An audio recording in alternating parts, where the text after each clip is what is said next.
The story begins with Cain going to meet his elder brother named Lincoln. Lincoln is the biggest loan shark in the city. He lends money to people and keeps many gang members under him. Cain goes to Lincoln's basement to ask for money because he wants to start a new business. Lincoln refuses and says he never lends money to family members. He explains that if they fail to repay, then his men would hurt them and he does not want his own family to suffer. Cain tries to convince him, but Lincoln still refuses. However, Lincoln then offers Cain a job instead. He says that if Cain completes this job, he will get money that he never has to return. Cain agrees and asks what he has to do. Lincoln tells him to meet a man named Hyde at the office. The next day, Cain meets Hyde. Hyde gives him a photo of a woman and says the job is simple.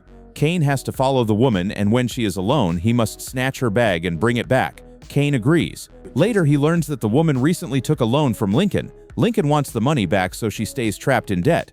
Cain waits, and when he finds her alone, he snatches her bag and runs. The woman chases him without stopping. In panic, she forgets that she is running on the road. A car hits her and she dies on the spot. Cain is shocked because an innocent woman died because of him. Before he can escape, the police arrest him. At the police station, Cain meets Detective Vohera. Vohera explains how Lincoln traps people in debt and takes their money again and again. He tells Cain that the same thing happened to that woman and she lost her life. Cain asks for a lawyer. Vohera offers a deal. He says Cain can reduce his sentence if he gives evidence against his brother. Cain refuses even though he is angry and now knows the truth about Lincoln. Later, Cain is brutally tortured. He loses control and attacks an officer but fails because he is handcuffed. Many charges are added against him and he is sent to Belmarsh Prison in London, one of the most dangerous prisons. Inside the prison, Cain's life becomes hell. On the very first day, a huge inmate attacks him in the shower area. Cain fights back. Soon other prisoners join in and beat Cain mercilessly. His body is covered in wounds. This is where Cain realizes that to survive, he must become stronger and more dangerous than everyone else. His teeth are also broken badly, so he is quickly admitted to the hospital. There he receives treatment and metal teeth are fixed in place of the broken ones. Because of this, Cain's face slowly starts looking more frightening. One day, Cain's mother comes to meet him. When she sees his condition, she becomes extremely worried. She tells him that she is speaking to a lawyer and that something might happen soon. Cain then asks her if Lincoln is helping in any way. She replies that Lincoln stays lost in his own world and does not have time for anyone. Hearing this makes Cain even angrier. He knows that he is in prison only because of Lincoln, and Lincoln also knows this. Still, Lincoln does nothing to help him even though he is free outside. Because of this, Cain feels deeply hurt and frustrated. He finally understands that he will have to spend a long time in prison, so Cain starts preparing himself mentally and physically.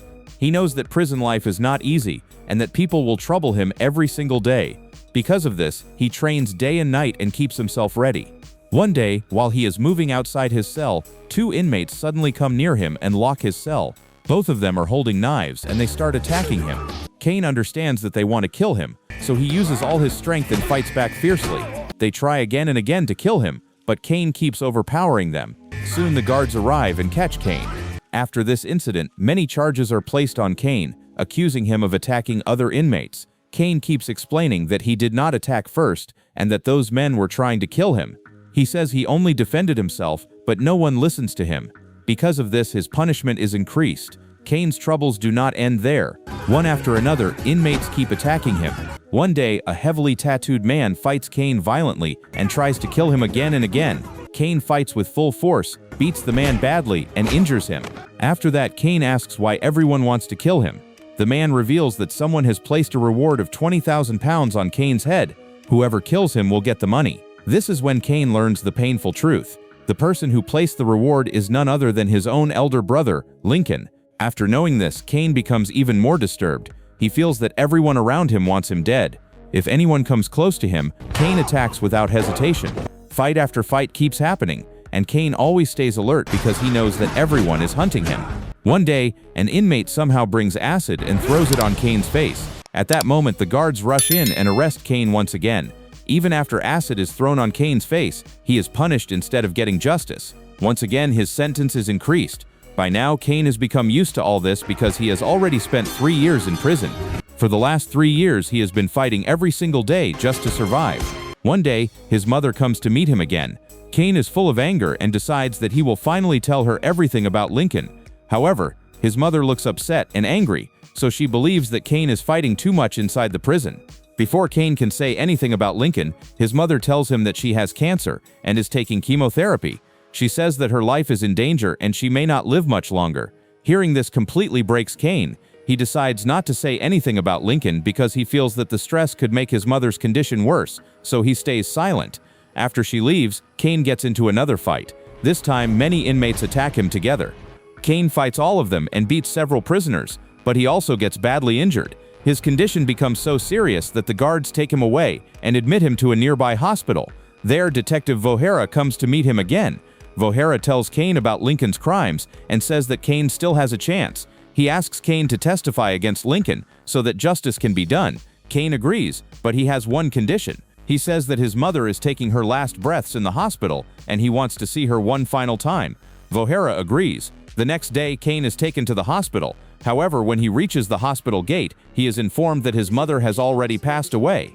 Kane is completely shattered. The guards try to take him back, but Kane insists on seeing his mother's dead body. He is taken to the morgue. When he sees her body, his anger explodes. He believes that Lincoln never took care of their mother and that if he had, she might still be alive. While being taken back, Kane attacks the guards inside the lift and knocks them unconscious. He escapes from custody. Now his only goal is to destroy Lincoln.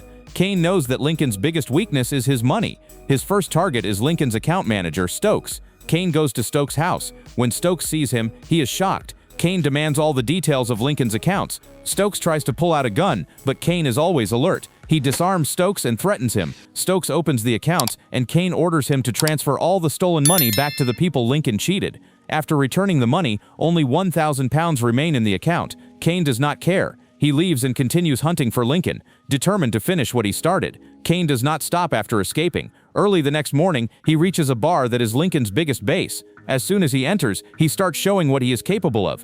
First, he kills the two bodyguards outside and then walks inside calmly. Inside the bar, people are drinking and laughing.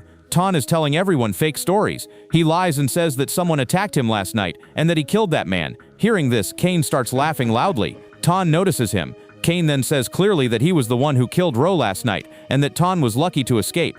After hearing this, Ton understands that he is trapped. He challenges Kane and tells him to prove his words by fighting him. Kane pulls out his gun. At that moment, Hyde arrives. Seeing Hyde makes Kane even angrier. He orders everyone to stand in one corner. Then he places a plastic bag on the table. When they look inside, they find Roe's hand. Everyone understands why Roe was killed. Kane tells them to call Lincoln immediately and bring him there. Before anyone can react, Lincoln arrives with his men. As soon as Lincoln sees Kane, he understands the situation. He tells everyone to put their weapons down, and they do. Lincoln asks Kane what happened to his face. Kane tells him the full story. He says that everything happened because of Lincoln. He says that Lincoln tried to get him killed in prison and did not even care about their mother. Lincoln denies it. He says that he tried to save their mother and that whatever happened to Kane in prison was because of his own mistakes. While they are arguing, the bartender suddenly hits Kane on the head with a bottle.